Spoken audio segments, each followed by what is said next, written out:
지금 우리가 구약 개관을 하고 있으니까요. 항상 그 전체 숲을 흐름을 잘 이해하시고 또 거의 이제 암기하다시피 하시면 좋을 것 같아요. 그래서 제가 조금 반복을 좀 하겠습니다. 자, 지금까지의 구약의 역사 별로 많이 안 나왔어요. 사실 그렇게 복잡하지 않습니다. 하나님 창조하신 후에 인간이 타락하고 그래서 홍수 심판과 바벨탑 사건으로 온 인류가 이렇게 흩어져 있는 가운데 하나님 한 사람을 부르셨어요. 믿음의 조상 아브라함을 부르셨고 그 아브라함을 부르실 때 하나님 말씀하시고 부르셨죠. 하나님 나라 계획을 말씀하셨습니다. 너에게 큰 민족을 이루고 약속의 땅을 주고 너를 통해 천하 만민이 복을 받게 하겠다. 이 하나님 나라 계획이 얼마나 중요한지는 제가 반복해서 말씀드렸어요. 이게 구약 역사 내내 나오고 신약까지 이어지기 때문에 우리 속에 그냥 거의 담겨 있어야 돼요. 아브라함을 부르시면서 말씀하신 하나님 나라 계획, 큰 민족을 이루고 하늘의 별과 같이 땅의 모래와 같이 약속의 땅을 주고 너를 통해서 천하 만민이 복을 받게 하겠다. 모든 족속이 복을 받게 하겠다. 그 아브라함의 후손이 쭉 점점 커지다가 이집트에 들어가서 애굽에 들어가서 사실상 큰 민족을 거기서 이루었어요. 거기가 하나님의 백성들이 자라난 요람이었죠. 큰 민족을 이룬 뒤에 하나님께서 모세를 통해서 불러내셨습니다. 모세와 여호수아를 거치면서 출애굽에서 건져내시고 광야 40년을 지나면서 약속의 땅 가나안에 들어가는 곳까지 성취됐어요. 거기까지가 제가 2차 성취라고 했죠.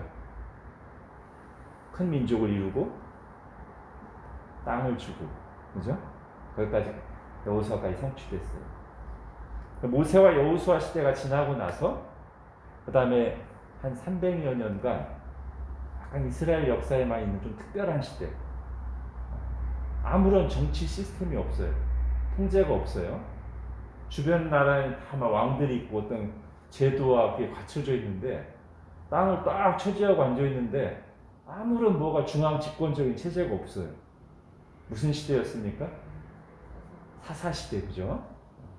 그래서 이상적으로 보면 하나님이 직접 왕이 되시는 이스라엘 나라의 모습을 보여주는데 사실상은 이 사사시대는 이스라엘에서 가장 어두운 시대 중 하나였죠.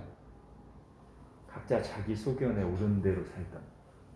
하나님이 왕이긴 한데 하나님으로 왕 대접하지 않던 각자 왕 노릇하려고 하는 그런 시대였어요. 그래서 그 시대를 끝나면서 사사기에서 계속 문제 제기를 하죠. 왕이 없는 게 문제다. 그러면서 똑같이 사사시대에 쓰여진 책 중에 하나인 룻기에서는 하나님은 왕을 은밀하게 준비하시는 섭리를 보여주죠. 그 왕이 누굽니까? 룻기 마지막 몇 절에 나오는 그 족보에 보면 다윗이 어떻게 준비되고 있는지 하나님의 계획 속에서 다 보여주죠. 그리고 이제 우리 지난주에 했던 사무엘서에 딱 보면 드디어 마지막 사사 사무엘까지 지나고 나서 사무엘을 통해서 두 명의 왕이 세워집니다. 첫 번째 왕은 실패자. 원래 하나님이 의도하신 모습의 왕이 아니었어요. 그래서 다시 사무엘이 또 한 명의 왕을 세우죠. 그게 원래 하나님이 의도하신 왕의 모범이라고 할 수 있는 다윗 왕입니다. 그래서 그 다윗 왕을 딱 세우시고 다윗이 가장 이제 절정에 이르렀을 때 다윗이 하나님 앞에서 아주 아름다운 소원을 아뢰죠. 내가 하나님을 성전을 짓겠습니다. 근데 마음은 굉장히 좋은데 하나님의 계획은 따로 있었죠. 하나님이 아니야 다윗아, 너 참 기특하다. 그런데 내가 내 계획을 얘기할게. 네 계획 말고 내 계획은 너가 아니라 너의 후손을 통해서 이제부터 이제 오늘 다윗 언약에 세 가지 내용이 있어요. 첫 번째는 너 말고 너의 후손을 통해서 내가 성전을 세울 거야. 그리고 그 나라를 영원히 견고하게 할 거야. 자, 이 세 가지가 다윗 언약의 핵심입니다. 요거를 성취하시는 분이 누구죠? 다윗의 자손으로 오셔서 참 성전을 건축하시고 영원한 하나님 나라를 건설하신 분이 누굽니까?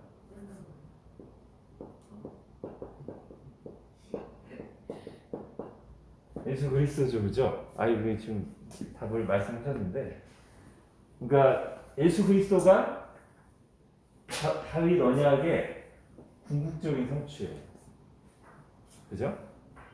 그러면요, 잘 보세요. 이 다윗 언약의 내용을 제가 지금 세 가지로 말씀했습니다만, 이걸 좀 압축하면 뭐냐면 다윗 언약의 핵심 내용은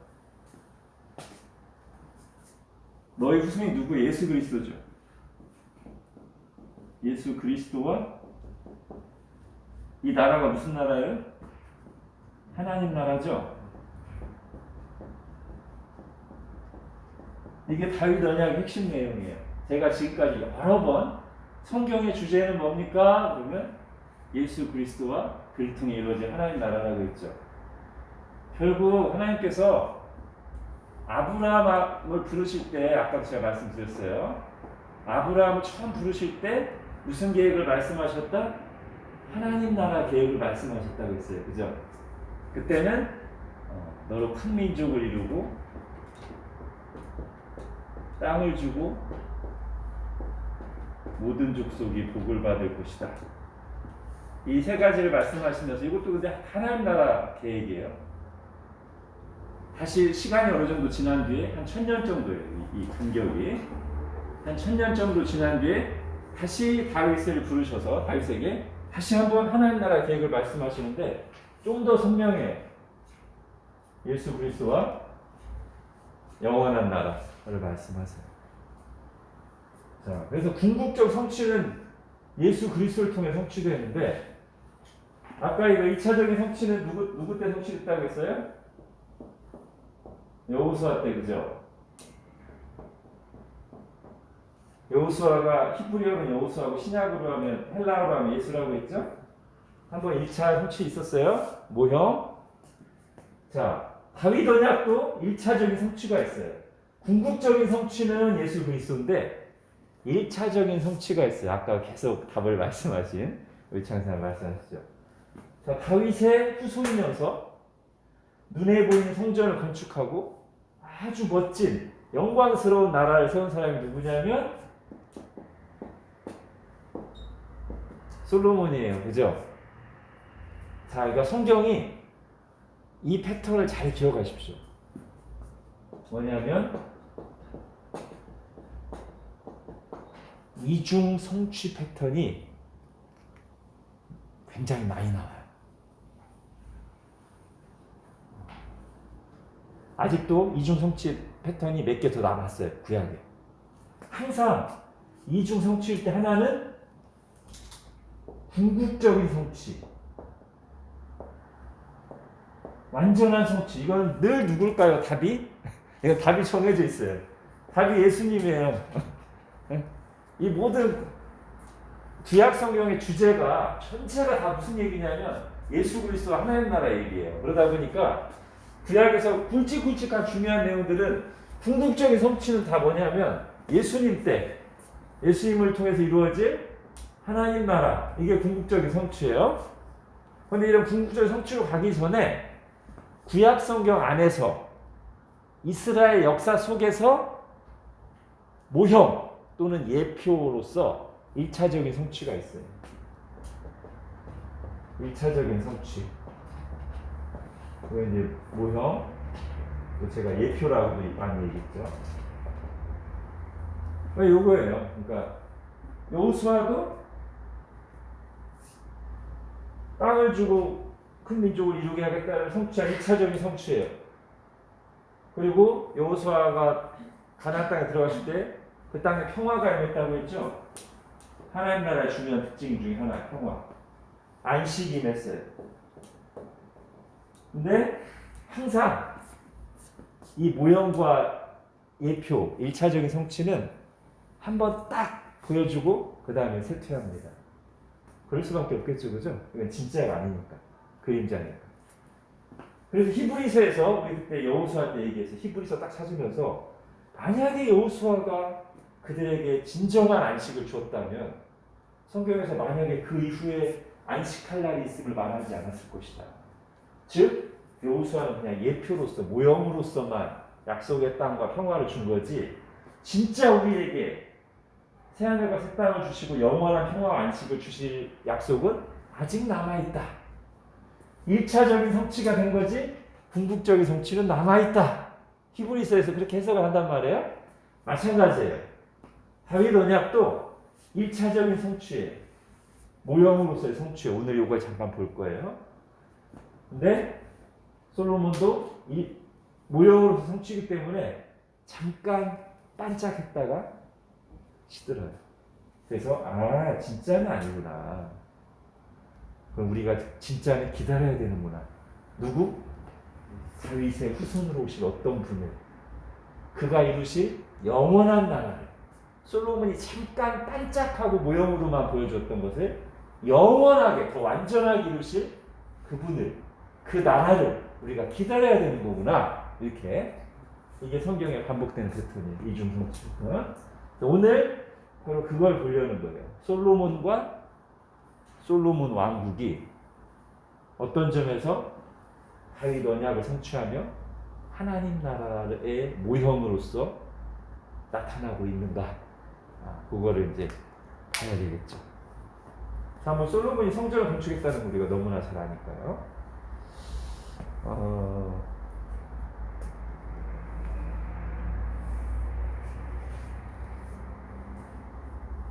자, 우리 열왕기상 4장을 한번 볼게요. 여기는 같이 한번 보는 게 좋을 것 같아요.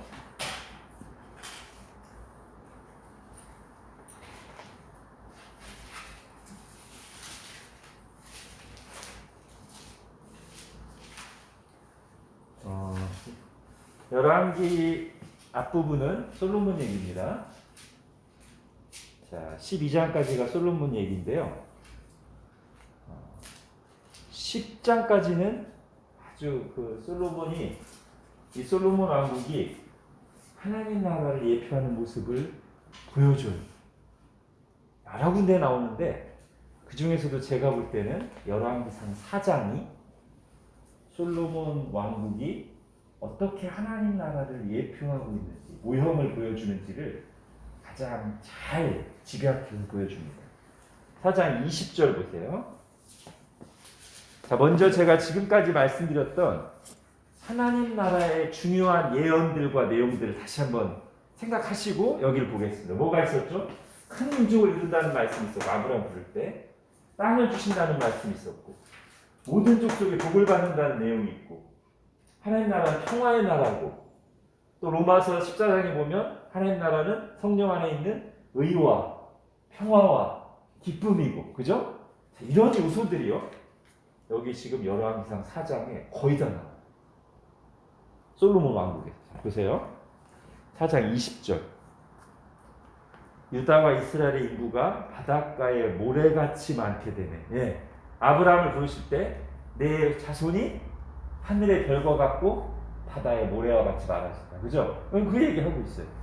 자, 그 다음에 먹고 마시며 즐거워하였으며. 오케이. 이런 얘기 나오면 이제 우리가 예전보다 좀 더 예민하게 그렇구나. 즐거워한다. 기뻐한다. 이게 하나님 나라의 특징 중에 하나예요. 자, 그 다음에 21절. 솔로몬이 그 강에서부터 블레셋 사람의 땅에 이르기까지와 애굽 지경에 미치기까지. 땅이죠, 땅. 가나안 땅 전체를 모든 나라를 다스림으로 솔로몬이 사는 동안에 그 나라를 조공을 바쳐 섬겼더라. 그 다음에 쭉 얼마나 풍요로운가를 쭉 얘기한 다음에 24절 보세요. 24절하고 25절 이거 중요합니다. 솔로몬이 그 강 건너편을 깁사에서부터 가사까지 모두 그 강남 건너편의 왕을 모두 다스림으로 그가 사방에 둘린 민족과 평화를 누렸으니 솔로몬이 사는 동안에 유다와 이스라엘이 단에서부터 부하에스바에 이르기까지 각기 포도나무 아래와 무화과나무 아래에서 평안히 살았더라. 24절에 평화를 누렸으며 25절에 평안히 살았더라.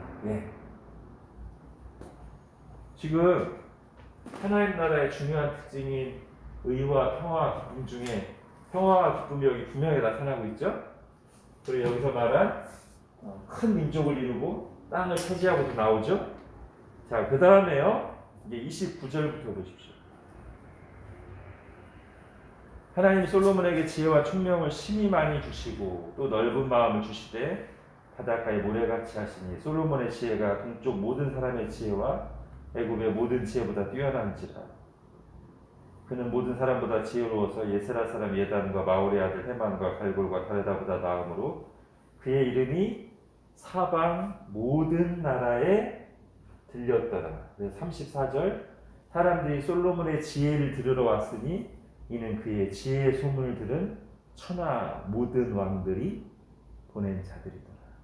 지금 이 솔로몬 왕궁의 영광과 또 이 나라를 다스리는 솔로몬의 그 참된 지혜, 진리죠 말하자면 그 빛이 주변 나라들에까지 이렇게 막 찬란하게 비치는 거예요. 그래가지고 각 그 주변 나라에 있는 왕들이 조공을 바치기도 하고 이 솔로몬에게서 참된 지혜를 들으려고 다 찾아오는 거예요. 여러분 이 모습이 계시록 가보세요. 계시록 21장. 계시록 21장이면 거의 성경의 맨 끝이고 예수님이 재림하실 때 이루어질 새하늘과 새 땅의 모습을 보여주는 장면인데요. 자, 계시록 21장 24절 보세요.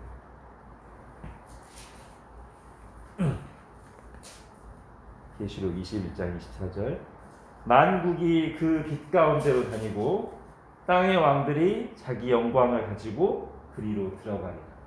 이게 마치 솔로몬 시대 영광이 찬란하게 빛나고 솔로몬을 통해 참된 지혜, 진리가 쫙 번져나갈 때 열방의 왕들이 솔로몬을 보러, 솔로몬에게서 그 진리의 지식을 들으러 각 나라 왕들이 찾아왔던 그 모습과 굉장히 유사합니다. 다시 열왕기로 가서 하나만 더 볼게요. 자, 웬만한 하나님 나라의 특징이 이제 아까 4장 20절부터 끝까지 다 나오는데 그래서 또 하나만 더 추가로 의와 평강과 기쁨이라고 했으니까 의에 대한 내용도 한번 찾아봐야 되겠죠. 자, 10장 가보십시오. 열왕기상 10장. 자, 여러 왕들이 찾아왔는데 그 중에 아주 구체적인 사람이 좀 언급되어 있죠. 남쪽 나라에서 스바 여왕이 찾아옵니다. 그런데 스바 여왕도 찾아와서 역시 솔로몬의 그 놀라운 지혜에 대해서 탐복하면서 자 9절 가보세요. 열왕기상 10장 9절 당신의 하나님 여호와를 송축할지로다. 여호와께서 당신을 기뻐하사 이스라엘 왕 위에 올리셨고 여호와께서 영원히 이스라엘을 사랑하심으로 당신을 세워 왕으로 삼아 정의와 공의를 행하게 하셨도다. 의까지 나왔습니다. 의까지 솔로몬 시대. 그래서 이 솔로몬 왕국은 약속의 땅을 다 차지했고 큰 민족을 이루었으며 의와 평화와 기쁨이 가득하고 모든 민족에게 그 빛을 찬란히 비치는 그런 나라였어요. 구약의 하나님 나라의 가장 완성된 모습이 솔로몬 왕국입니다. 1차 이중 성취에서 1차 성취. 구약이 보여주는 하나님 나라의 가장 완전까지는 아니지만 모형으로서는 가장 탁월한 모습. 솔로몬 시대. 이 다윗 언약의 1차적 성취. 자, 그럼 이제 이걸 조금만 읽어볼게요. 여기서 제가 아까 하나 안 했는데 아브라함에게도 이제 이 언약을 쭉 주시면서 근데 이 언약이 결국 누구를 통해 성취될 거라고 말씀하시냐면 처음에는 이 얘기만 하세요. 너를 통해라고 하다가 점점 가다가 창세기 22장에 가서는 너를 통해라고 하지 않고 22장에서 무슨 일이 있었죠?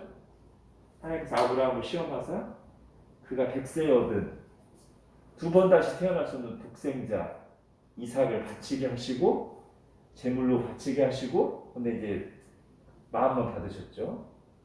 마지막에 이삭을 아브라함이 딱 잡으려고 할 때 말리시면서 아니다. 이제 네가 나를 경외하는 줄 알아 하면서 자 이제 내가 너와 같이 언약을 맺는데 너의 후손을 통해서 천하 만민이 복을 받을 것이다 이렇게. 자 그래서 아브라함에게 처음 하나님 나라 계획을 말씀하셨는데 조금 시간이 지나면서는 좀 더 구체화시켜서 너의 후손을 통해서 너를 처음 부를 때 말했던 이 하나님 나라를 성취하겠다. 다윗도 하나님 나라의 모습을 보여주긴 하지만 너의 후손을 통해서 이 모든 일을 이루겠다. 이 후손 개념이요. 우리가 구약의 흐름을 이해하는데 중요합니다. 후손을 자손이라고도 해요. 우리나라 성경은 후손이라고도 번역하고 자손이라고도 번역하고 때로는 씨라고도 번역해요. 다 똑같은 말이에요. 히브리어로는 원어로 제라예요. 그냥 이것도 한번 그냥 기억하시면 좋아요. 제라. 다 똑같은 말이에요. 제라랑 똑같은 말이 우리말 성경에 후손이라고도 번역되고 자손이라고 그 씨로도 번역되고. 즉 아브라함의 제라와 다윗의 제라인 마태복음 1장 1절 아브라함과 다윗의 제라 예수 그리스도의 계보라. 그죠? 그러니까 마태복음 1장 1절을 딱 기록할 때 요 전체를 머릿속에 딱 두고서 얘기한 거예요. 아브라함에게 말씀하셨던 언약. 근데 그 언약을 이룰 어떤 한 후손, 약속된 후손. 다윗에게 말씀하셨던 언약. 그 언약을 이루실 어떤 한 후손. 바로 그분인 예수 그리스도의 길보다. 이렇게 시작합니다. 마태가.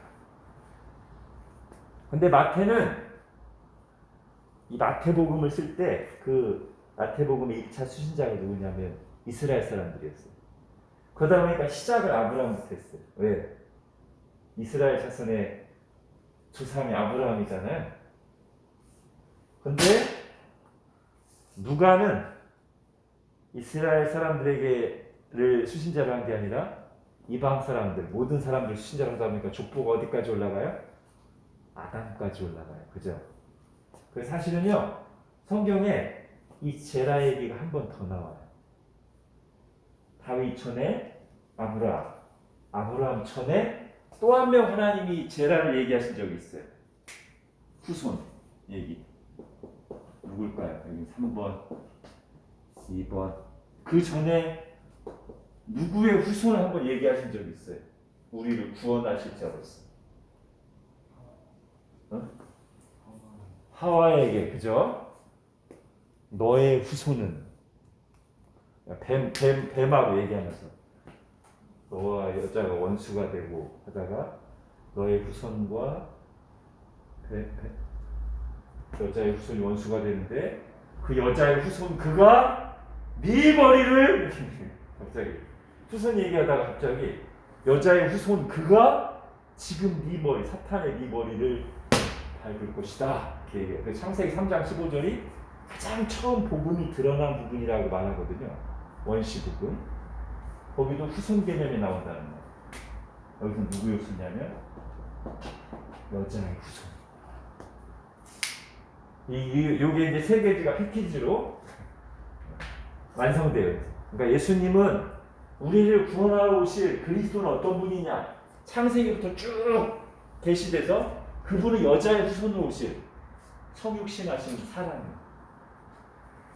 그러면서 아브라함의 후손으로 오셔서 이삭이 그랬듯이 우리를 위해서 대속제물로 바쳐질 것이며 그래서 모든 민족에게 복을 주실 분이에요. 그러면서 아브라함의 후손으로 오셔서 영원한 나라의 왕으로서 우리를 다스리실 분이에요. 그 개념을 착 포괄한 게 제나예요. 성경 전체에 그런 그리스도가 어떤 분인지를 보여주는 제나. 그죠? 이 중에서 이스라엘 사람들은 어떤 제나를 제일 좋아했죠? 그걸 제일 좋아했어요. 다윗의 자손. 다윗의 자손이 예수야. 복음서에 보면 예수님을 부를 때 항상 다윗의 자손이. 네, 이 사람들 요걸 좋아했거든요. 요거를. 하여튼 그분만 오시면 이스라엘은 이제 솔로몬 왕 때처럼 세계에서 우뚝 서 있는 최고의 나라가 될 거야. 요게 너무 기대가 커가지고 사실은 성경 전체를 보면 이런 것까지 다 얘기해야 되는데 요거에만 집중했어요. 그러다 보니까 우리의 대속제물이 되실 그리스도에 대한 개념이 너무 약해요. 사실 성경 구약 성경은 그 얘기가 굉장히 많은데 6월절 어린 양, 이사야에서 말한 그가 찔린 우리의 허물 때문이요 그가 상한 우리의 죄악 때문이요 이런 얘기들, 그리고 이삭이 제물로 드려졌던 얘기, 이런 개념이 풍부하게 들어있고 레위기에 나오는 그 모든 제사들, 짐승 제사들이 결국 우리를 위해서 피 흘리실 그리스도로 보여주는 건데 이스라엘 사람들은 그거는 이제 별로, 그거는 그거고 우리의 왕, 그래서 예수님을 받아들이기 어려웠어요.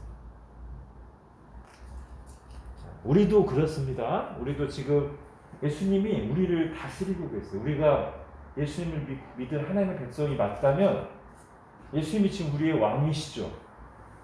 우리를 다스리고 계세요. 어떻게 다스리실까요? 이스라엘 사람들이 기대했던 것처럼 우리를 힘들게 하는 모든 문제를 해결하고 우리를 세상에서 꼬리가 되지 않고 머리가 되게 하고 뭐든지 형통하고 그렇게만? 아니죠. 물론 도와주십니다. 우리의 모든 일상들을 도와주세요. 근데 이게 다가 아니에요. 왜? 우리를 다스리시는 목적 중에 하나는 오늘도 찬양한 것처럼 우리로 예수 그리스도를 닮도록, 죄에서부터 멀어지도록, 거룩해지도록, 하나님의 마음을 알도록 다스리시는 게 주님의 통치의 중요한 내용이기 때문에 그 부분에서 우리가 만약에 형통한 것만 추구하고 있다면 주님과 충돌할 수 있어요. 마치 우리가 자식들 가르칠 때 바르게 가르치려고 하는데 얘는 자꾸 용돈만 달라고 그래요. 네, 알았으면 또 줄 건데 네가 좀 이렇게 잘했으면 좋겠어. 이걸 안 해.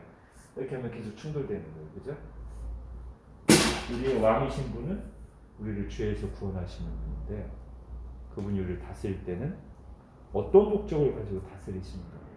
우리가 전체를 받아들여야지. 성경이 말하는 일부만 받아들이면 기복주의로 빠지거나 세속주의로 빠지거나 신비주의로 빠지거나 치우칠 수 있어요. 네, 이 정도 하고요. 자, 그래서 여기까지는 솔로몬과 솔로몬 왕국이 이렇게 멋지게 하나님 나라를 예표한다. 그리고 그렇다면 솔로몬 자신도 어느 정도는 그리스도를 예표하겠죠, 그죠? 앞에서 쭉 나온 것처럼 솔로몬은 지혜의 왕이고요. 또 솔로몬은 어떤 왕입니까? 평화의 왕이죠. 왜요? 이름 보세요, 이름. 여러분 우리도 쓰죠? 히브리어를 인사할 때 샬롬, 그죠? 샬롬이 무슨 뜻이에요? 평안을 비는 거잖아요. 평안을 샬롬. 같은 어근이에요. 샬롬하고 솔로몬하고. 평화로운 그런 뜻이에요. 솔로몬. 그 다음에 평화의 터전, 도시 뭘까요? 제루살렘. 그죠? 예루살렘, 평화의 도시, 평화의 터전. 하여튼 시읒, 리을, 리을이 들어가면 평화와 관련이 많이 있습니다. 샬롬, 솔로몬, 예루살렘.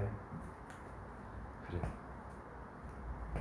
그런데 이랬던 솔로몬이 아까 말씀드린 것처럼 1차적 성취는 한번 예표로서 반짝 보여준 다음에 이게 진정한 성취가 아니라는 것을 항상 입증하듯이 그 뒤에 쇠퇴하는 모습을 보여줍니다.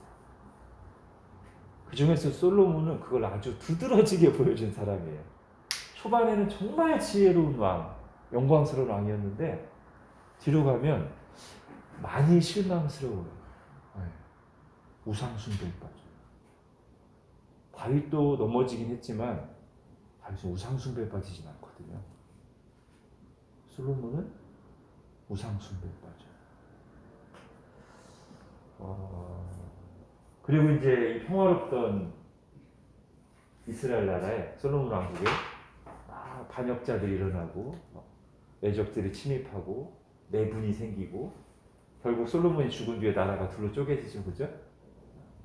평화가 사라져요. 자, 그런데 다윗과 솔로몬의 공통점이 있습니다. 약간 비슷해.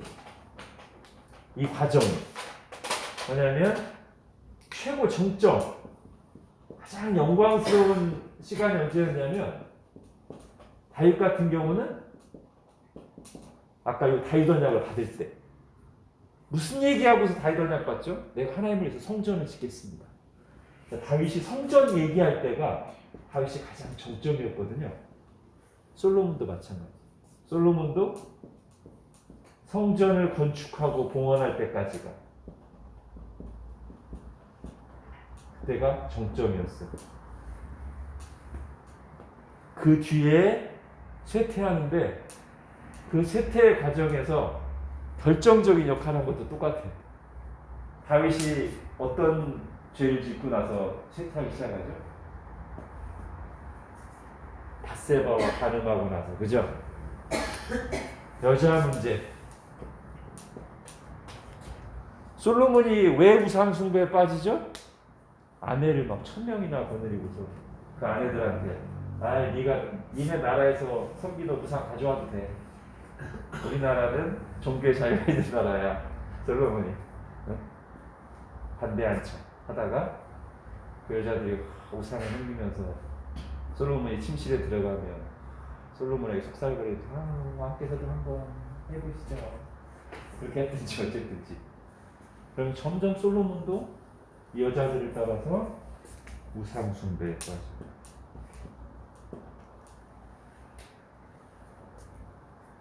부전자전. 그리고는 솔로몬이 다윗이 이 죄를 짓고 나서 나라 안에 계속 반역과 분열이 일어나요. 반역과 내분이 일어나요. 솔로몬도 똑같아요. 그 말은 뭐냐면 죄를 짓고 나서는 하나님 나라의 평화가 사라졌다는 뜻이에요. 비슷해요. 자, 그러면서 우리가 이 솔로몬을 보면서 하나 생각하는 게 있습니다. 오늘 이제 솔로몬하고 그다음에 뒷부분에 시가서, 지혜서를 같이 볼 텐데 이거 괜찮은 것 같아요. 이 구도가. 왜냐하면 솔로몬 하면 지혜의 왕이잖아요. 지혜의 대명사잖아요. 뒤에 볼 지혜서들, 잠언, 전도서, 욥기랑 아주 잘 연결돼요. 솔로몬이 그 책들을 졌는데, 전도서하고 잠언을 졌는데 거기서 답을 말해주고 있어요. 솔로몬이 진짜 지혜가 뭔지. 그리고 솔로몬 자신의 삶을 통해서도 우리에게 답을 보여줘요. 뭐가 진짜 지혜인지. 자, 제가 이거는 몇 주 전에 한번 주일 설교 때도 어느 정도 나눈 내용이어서 여러분이 기억하실 거라고 생각하는데요. 자, 솔로몬이 언제 정말 지혜로웠을까요? 성경이 말하는 의미에서 솔로몬이 지혜로웠을 때 언제입니까? 기브온 산당에서 하나님께 일천 번제를 드리고서 그때 하나님 앞에 겸손하게 엎드려 하나님, 저같이 부족한 사람이 어떻게 하나님의 백성들을 제대로 다스릴 수 있겠습니까? 지혜를 주십시오. 이때 아직 지혜를 받기 전에요. 은사로서의 지혜를 받기 전이에요. 그러나 이때 솔로몬의 모습이 잠언에서 말하는 진정한 지혜의 모습과 일치합니다. 한번 찾아볼까요? 잠언 3장.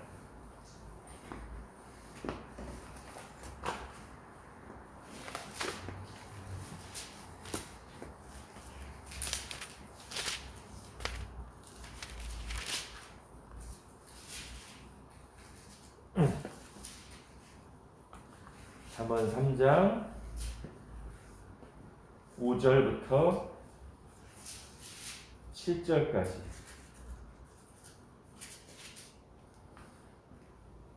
잠언 3장 5절부터 7절 이거 같이 한번 천천히 솔로몬을 생각하면서 읽어보겠습니다. 시작. 너는 마음을 다하여 여호와를 신뢰하고 내 명철을 의지하지 말라. 너는 범사의 그를 인정하라. 그리하면 내 길을 지도하시리라. 스스로 지혜롭게 여기지 말지어다. 여호와를 경외하며 악을 떠날지어다. 예, 이게 성경이 말하는 지혜로운 모습이거든요. 스스로 지혜롭게 여기지 마라. 네 경험과 지식을 의지하지 마라. 하나님을 의지하고 하나님을 신뢰해. 하나님을 경외해라. 여러분, 열왕기 3장에서 솔로몬이 하나님께 나아가 지혜를 구할 때 딱 이 모습이었어요. 자기 지혜와 명철을 의지하지 않고 하나님을 의지하면서 하나님께 매달리면서 하나님을 경외하는 그 모습. 하나님이 그 솔로몬을 굉장히 기쁘게 보셨죠, 그죠? 야, 네가 참 그런 지혜를 구하고 나를 의지하다니 참 좋다. 그래서 막 복을 주셨어요. 그리고는 은사로서의 지혜를 받습니다. 제가 지금 약간 구별했어요. 성경이 말하는 본질적인 지혜, 지금 읽은 거, 그리고 솔로몬이 지혜를 구할 때 가지고 있던 거, 그리고서는 은사로서의 지혜를 받았어요. 이것도 나쁜 거 아니에요? 우리 은사를 부정적으로 보면 안 됩니다. 하나님이 주신 게 은사잖아요. 하나님의 선물. 그러니까 이걸 받았기 때문에 솔로몬이 아주 남다른 분별력을 가지고 재판도 잘하고 하나님의 피조 세계에 대해서 많은 책들도 쓰고 노래도 하고 관찰도 하고 학문을 했단 말이에요. 좋아요. 근데 문제는 요거는 잠언에서 말하는 본질적인 지혜를 보장하지 못해요. 그 뒤에 솔로몬이 이거는 남아있는데 이걸 잃어버려요. 솔로몬 후기에. 그죠? 처음에는 요게 있었고 하나님 이것까지 주셨어요. 아, 이때 정말 좋았죠. 근데 후반에 가서는 이건 그대로 남아있어. 근데 1번이 없어져요. 그러면 이때 솔로몬은 지혜로운 사람일까요? 어리석은 사람일까요? 자, 이 의미에서는 여전히 지혜로워요. 여전히 IQ 좋아요. 여전히 똑똑해요. 그러나 이 의미에서는 너무나 어리석어요. 어떤 게 더 우위일까요? 당연히 이게 더 중요하죠. 당연히 이게 훨씬 더 중요합니다. 솔로몬은 여전히 이걸 갖고 있었지만 이걸 잃어버렸기 때문에 너무 어리석게 행동해. 그죠? 하나님이 다 주셨는데 하나님 의지해야지. 근데 어리석게 행동해서 정치적으로 정략을 세우고 막 여인들 관대하게 하는 척하고 우상을 따라다니다가 나중에 나라를 반쪽으로 쪼개지게 만드는 주범이 돼요. 솔로몬이. 그렇게 똑똑한 사람이, 이렇게 똑똑한 사람이 이 지혜를 잃어버리니까 너무 어리석게. 그럼 세상에도 그런 사람 많잖아요. 그죠? 머리 좋은 사람 얼마나 많아요. 그 사람들이 하나님 앞에서도 다 지혜로운가? 정말 인생을 지혜롭게 사는가? 아니거든요. 요거 잃어버리면요, IQ가 아무리 좋아도, 아무리 막 좋은 대학 나오고 학문 막 수준이 높아도요, 어리석은 행동할 수도 있어요. 다시 한번 말씀드리지만 이거 자체가 나쁜 거 아닙니다. 이거 하나님께 기도해서 구해도 돼요. 솔로몬처럼. 문제는 요걸 잃어버리면 어리석어져. 솔로몬은 자기의 삶을 통해서 와, 진짜 지혜로운 게 뭘까? 이거를 아주 잘 보여줍니다.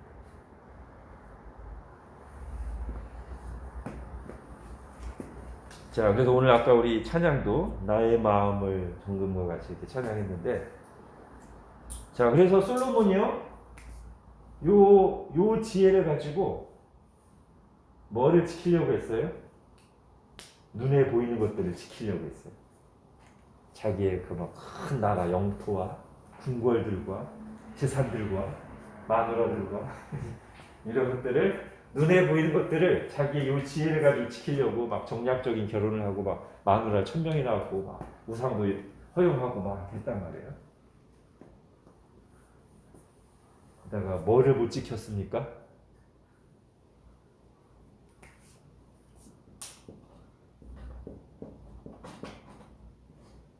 마음을 지키는 데 실패했어요.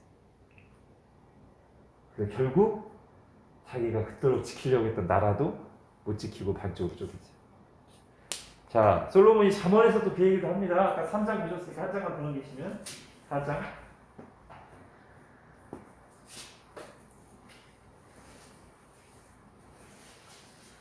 잠언 4장 23절 시작. 모든 지킬 만한 것 중에 더욱 내 마음을 지키라. 생명의 근원이 이에서 나니라. 우리는 솔로몬이 지금 잠언하고 솔로몬의 삶을 보면 참 같이 보면 교훈을 얻기가 더 좋아요, 그죠? 솔로몬이 이렇게 말을 했는데 이걸 못할 때 어떤 이 비참한 일이 일어나는가를 솔로몬이 자기의 삶으로 보여줬어요. 자, 그러면 마음을 지키려면 어떻게 해야 될까요? 이거 진짜 어려운 건데, 그죠? 저도 잘 안 보여요. 자, 일단 성경에서 찾아볼게요. 마음을 지키는 법. 빌립보서 4장.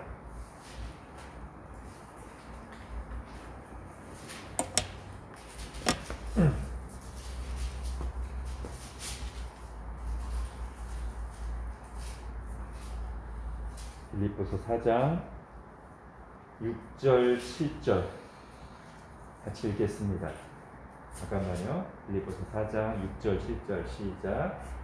아무것도 염려하지 말고 다만 모든 일에 기도와 간구로 너희 구한 것을 감사함으로 하나님께 아뢰라. 그리하면 모든 지각에 뛰어난 하나님의 평강이 그리스도 예수 안에서 너희 마음과 생각을 지키시리라. 여기 뒤에 나오네요, 그죠? 너희 마음과 생각을 지키시리라. 이게 잠언에 대한 답이 여기 있네. 모든 지킬 만한 것 중에 네 마음을 지키라고 했는데 내 스스로 마음 지키기가 어려워요. 주님이 우리 마음을 지켜주셔야 되는데 여기 보니까 방법이다. 너희 마음과 생각을 지키시. 어떻게 하면 모든 일에 기도로 간구로 하나님을 의지하는데 특히 감사함으로 하나님께 아뢰을 때 하나님 우리 마음을 지켜주신다. 자, 요거랑 비슷한 얘기를 예수님도 하셨습니다. 자, 마태복음 26장 가볼게요.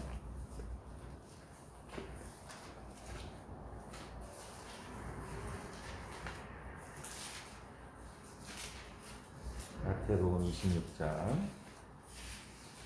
그래도 제가 최근에 주일 예배 때 한번 다룬 내용이죠. 마태복음 26장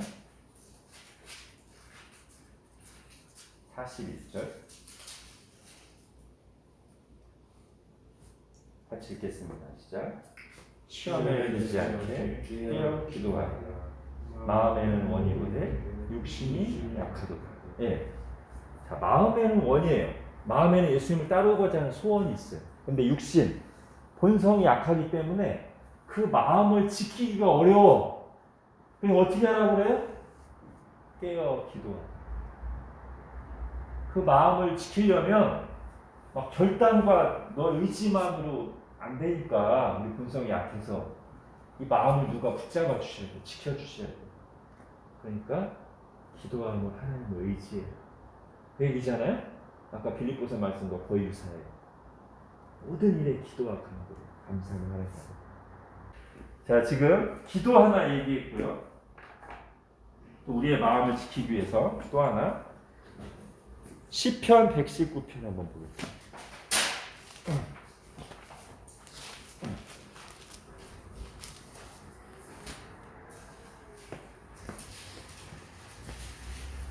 시편 119편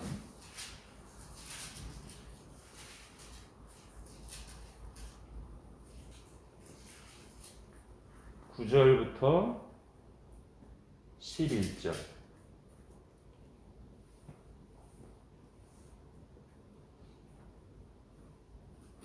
이것도 같이 한번 읽겠습니다. 시작. 성령이 무엇으로 그의 행실을 깨끗하게 하리이까 주의 말씀만 지키지 따름이니이다. 내가 전심으로 주를 찾아싸우니 주의 계명에서 떠나지 말게 하소서. 내가 주께 범죄하지 아니하려 하여 주의 말씀을 내 마음에 두었나이다. 예.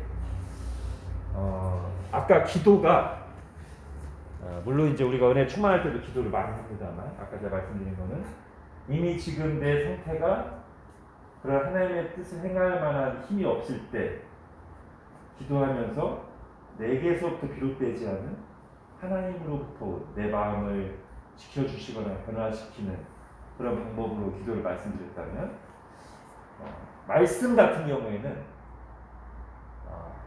그런 일이 일어나기 전에 어떻게 보면 준비시키는 어떤 내게 시험이 찾아올 때 그것을 잘 방어하고 분별할 수 있는 예방주사 같은 미리 힘을 주는 것 같은 역할이 큽니다. 말씀은.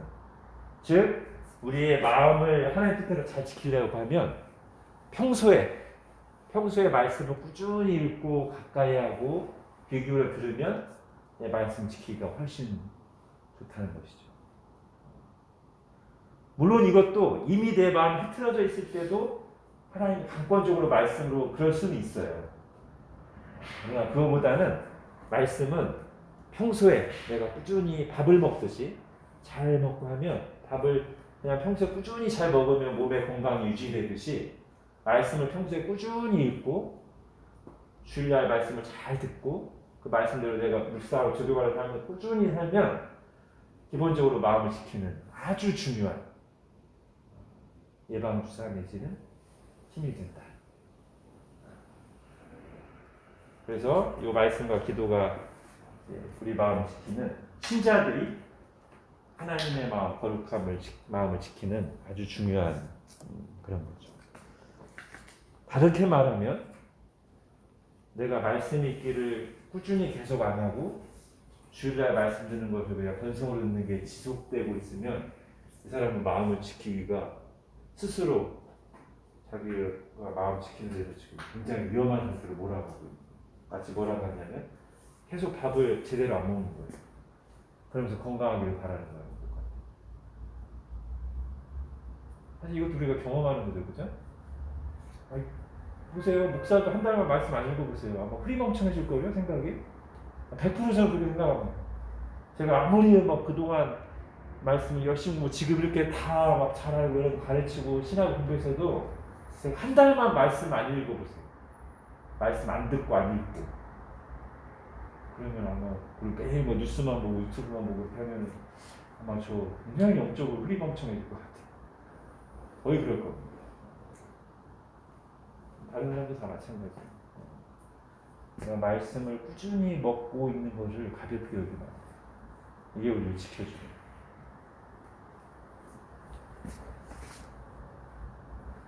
자, 그래서 그 여호수아나 신명 이런 데 보면 이스라엘의 왕들에게 주님 요구하시는 게 뭡니까? 율법책을 곁에 두고 늘 가까이 하고 매일 묵상하라. 주야로 묵상하라. 그죠? 그래야만 왕이 타락하지 않을 수 있어요.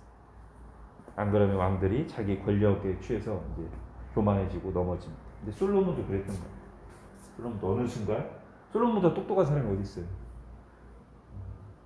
솔로몬은 자기보다 훨씬 똑똑하신 하나님 말씀을 계속 들어야 되는데 어느 순간 사람들에게 말만 하고 자기는 안 들으니까 교만해져가지고. 네. 자, 시간이 많이 돼서 이제 시가서 부분은 간단히 하겠습니다.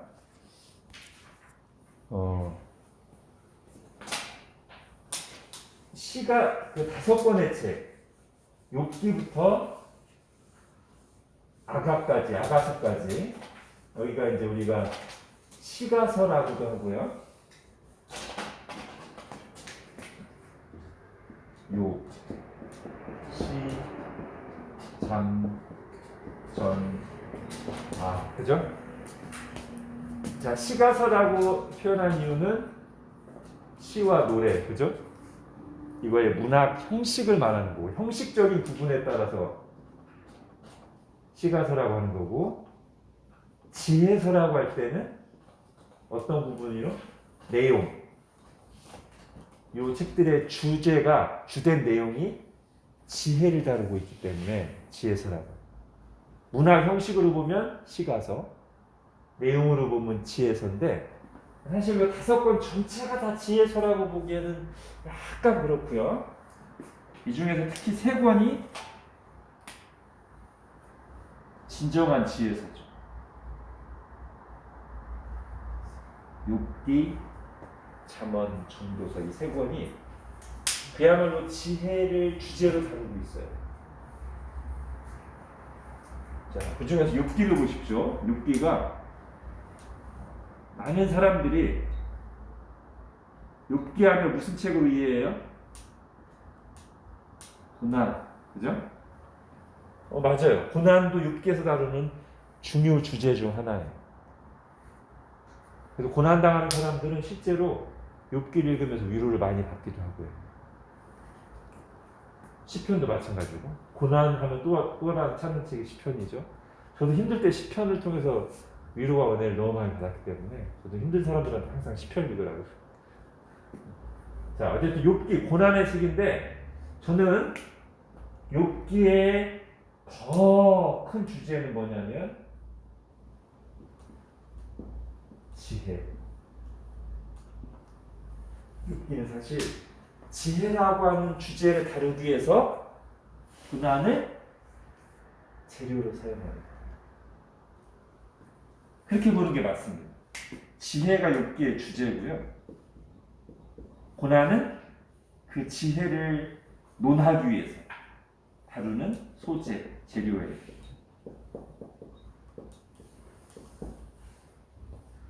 자, 그럼 욥기에서 지혜에 대해서 뭐라고 말하는지 봐야 되겠죠? 욥기가 다루는 주제가 지혜라고 했으니까, 그래, 그럼 욥기는 지혜에 대해서 무슨 교훈을 우리에게 주는가?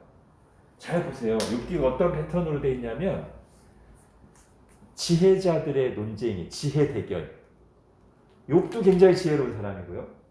나중에 욥의 세 친구들이 오고, 그 중에 또 마지막에 엘리후까지 와요. 5명이 뭐를 두고 욥에게 일어난 이 보통 사람들이 이해하기 힘든 고난을 두고 각자 지혜의 썰을 푸는 거예요. 친구들이 한 명씩 돌아가면서, 내가 볼 때 이 고난은 말이야, 욥 네가 죄를 져서 그래 하면서 온갖 미사여구와 하나님에 대한 사물에 대한 지혜를 막 썰을 풀어요. 욥도 지혜에 대해서 누구한테 안 지는 사람이에요. 네가 뭘 안다고 그래 하면서 욥도 또 하나님에 대해서 이 고난에 대해서 막 얘기를 해요. 그런 또 다른 친구가 와가지고, 아니 이 사람아 지금 해서 막 지혜 대결을 막 하는 거예요. 지혜 대결. 마지막에 이제 엘리후까지 가담해가지고, 내가 보니까 내가 좀 나이가 좀 젊은 편이라 어르신들 지혜를 듣고 있었는데 보니까 영 아니네. 나도 한마디 할게요. 그래서 엘리후도 나중에 자기 지혜를 또 한번 쭉 풀어놔요. 그러니까 사람들이 이 고난이라는 거 가지고 자기 지혜를 하는데, 마지막에 누가 두둥 등장하십니까? 하나님이 등장하시면서 일단 먼저 욥에게 질문. 욥아, 내가 세상 창조할 때 네가 있었니? 내가 어떻게 이 세상을 이렇게 조성하고 운행하는데 네가 다 알아? 이걸 좀 물으니까 욥이 아무 대답도 못해. 하나님이 지혜 대결을 하는 사람들 중에 대표 하나인 욥에게 네가 뭐 좀 아니? 그래서 질문을 몇 개 던져서 그래. 욥이 아무 말도 못해. 하나님 계속 말씀하십니다. 이거저거 창조 세계에 대해서 인간의 일환이라 쭉 얘기하니까 욥이 마지막에 뭐라고 해요? 제가 아무것도 모르고 말했네. 그러면서 하나님을 인정합니다. 이게 큰 흐름이거든요. 다시 한번, 고난은 지혜에 대해서 말하기 위해 세운된 소재고요. 욥기에서 말하고자 하는 것은 핵심 주제인 지혜. 그럼 정리를 해볼게요. 그럼 욥에서 말하는 지혜, 첫 번째, 궁극적인 지혜자는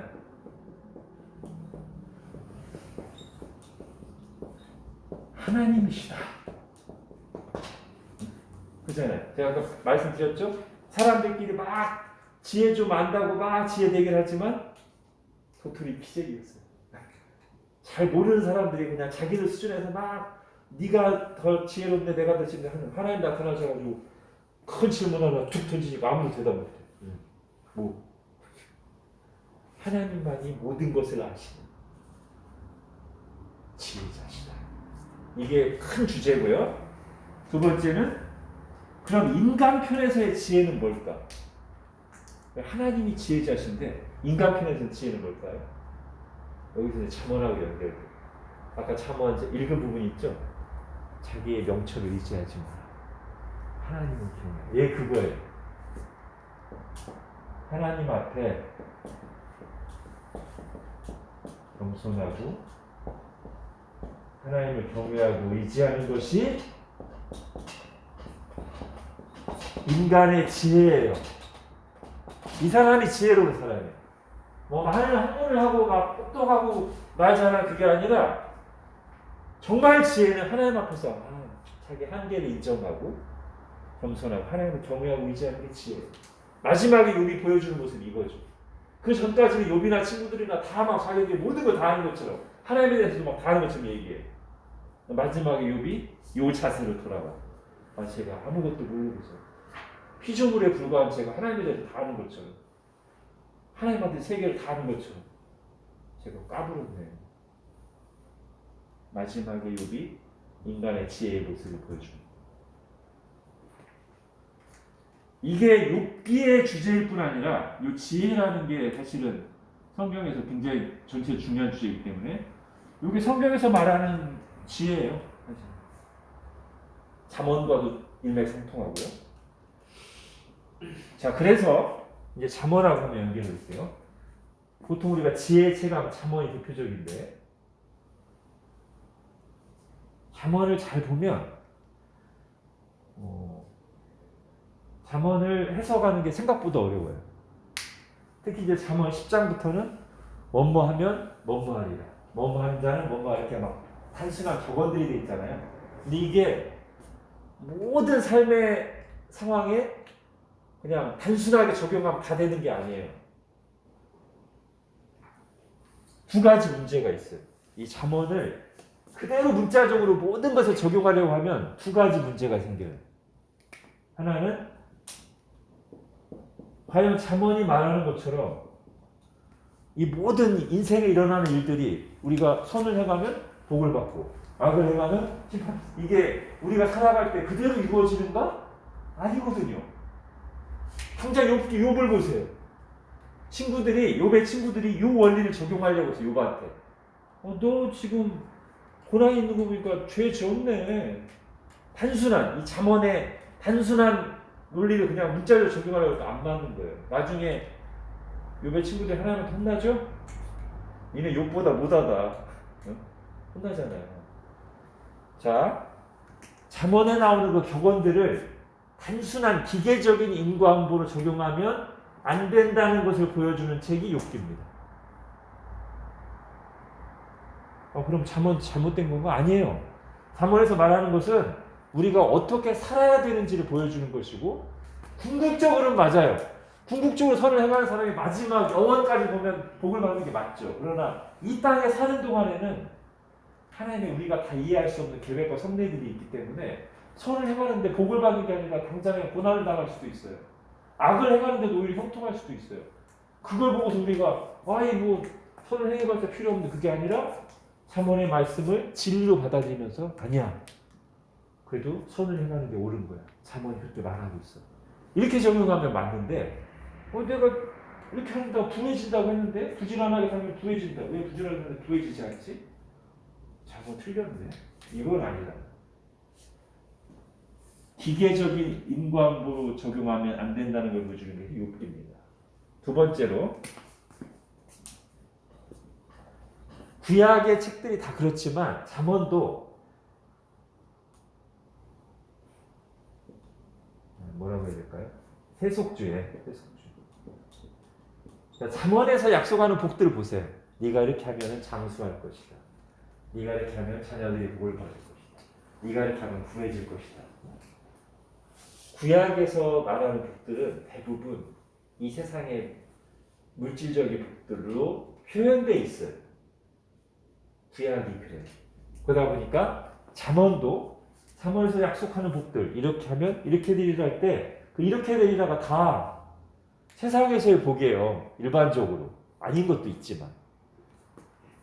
그래서 우리가 잠언을 만약에 문자 그대로 받아들이게 되면 세속주의에 빠지게 돼요. 순복음교회처럼 돼요. 이 땅에서 예수님 믿으면 다 건강하고 다 부자 되고 다 성공하고 이렇게 가고 자녀들 다 잘 되고 무조건 이렇게 가기 쉬워요. 자, 요 세속주의적인 경향을 교정해 주는 것은 전도서입니다.